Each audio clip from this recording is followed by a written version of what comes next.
व्यासपीठावर उपस्थित असलेले सर्व मान्यवर आणि व्यासपीठासमोर उपस्थित असलेले ज्येष्ठ नागरिक आणि बंधू भगिनींनो, लातूर लोकसभा 2024चा महाविकास आघाडीचा अधिकृत उमेदवार म्हणून मी आज तुमच्या समोर उभा आहे।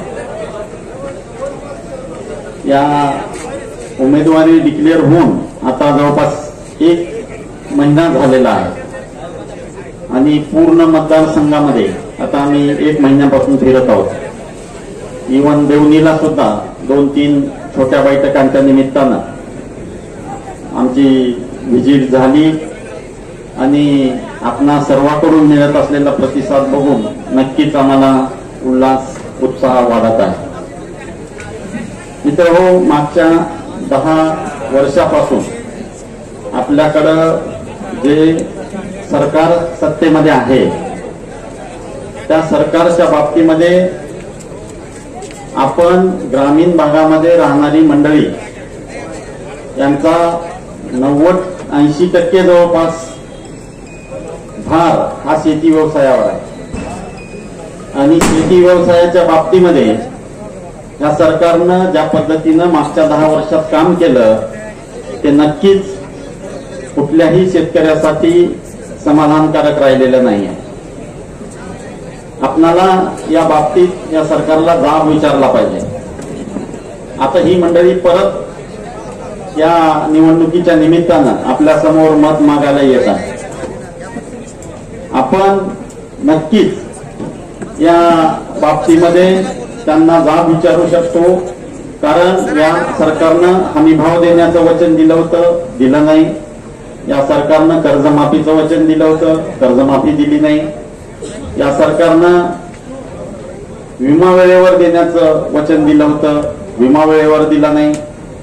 आजच्या घडीला आपणाला या प्रत्येक गोष्टीमध्ये देणं तिकडच गेलं, पण ज्या सवलती होत्या त्याही काढून घेतल्या, खतावरच्या सवलती काढून घेतल्या, औषधावर खतावर उलट जीएसटी लावून अतिरिक्त पैसा वसूल करण्याचा पाप या सरकारनं केलेला आहे आणि त्यामुळं उत्पादन खर्च वाढत गेला आणि शेतीचं उत्पन्न मात्र रेट तेच राहिल्यामुळं कमी होत गेलं। अशी शोकांतिका शेतकऱ्याच्या नशिबी आहे।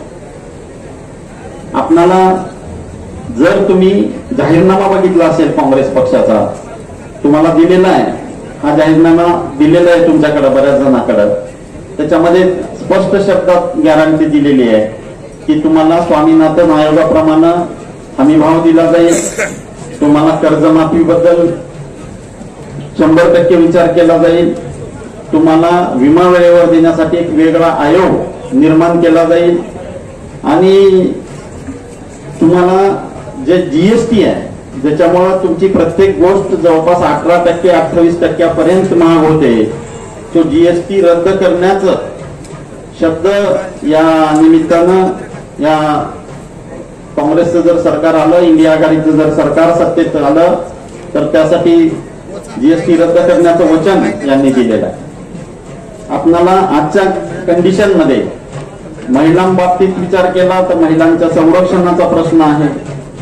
महिलांसाठी सगळ्यात महत्वाची घोषणा या जाहीरनाम्यामध्ये जी करण्यात आलेली आहे ती प्रत्येक गरीब घरातील महिलेला दरवर्षी 1 लाख रुपये देण्याचं शब्द इंडिया आघाडीचं सरकार आलं तर देण्यात आलेला आहे।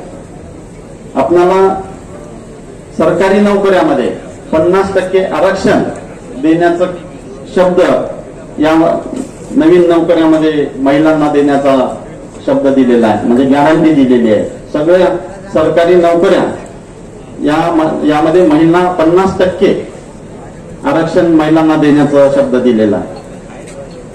तसेच सुशिक्षित बेरोजगारांसाठी या सरकारनं वर्षाला नवीन सुशिक्षित बेरोजगाराला 1 वर्षाच्या नोकरीची हमी दिलेली आहे आणि या 1 वर्षाच्या नोकरीच्या हमीमध्ये तुम्हाला 1 लाख रुपयाचं मानधन विद्यावेतन ज्याला म्हणू ते देण्याचा शब्द इंडिया आघाडीच्या सरकारनं सत्तेत आलं तर दिलेला आहे। आपल्याला मागच्या 10 वर्षामध्ये ज्यांना आपण निवडून दिलं त्यांच्या बाबतीमध्ये जर आपण अभ्यास केला तर मागच्या 10 वर्षामध्ये, मागच्या 5 वर्षामध्ये तर एकदाही आपले निवडून दिलेले उमेदवार आपल्या परिसरामध्ये आले नाहीत.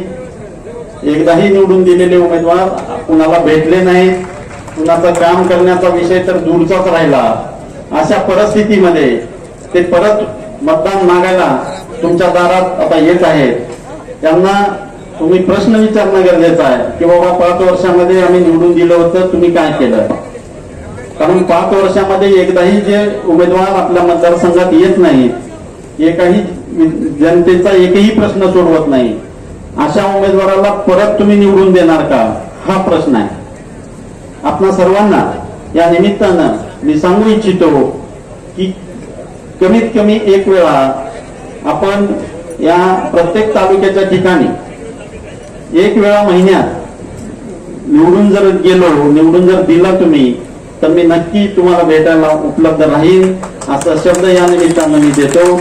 आणि पुढच्या काळात आपण मला सेवेची संधी द्याल आणि आदरणीय अमितजी देशमुख साहेबांचे हात बळकट कराल अशी अपेक्षा या निमित्तानं मी व्यक्त करतो.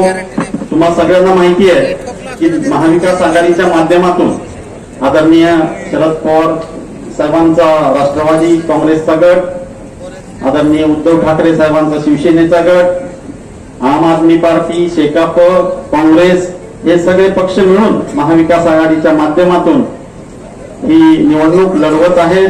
आणि याच्यामध्ये आपल्याला सगळे आपसातले मतभेद विसरून यावेळी एकजुटीनं काम करायचं आहे.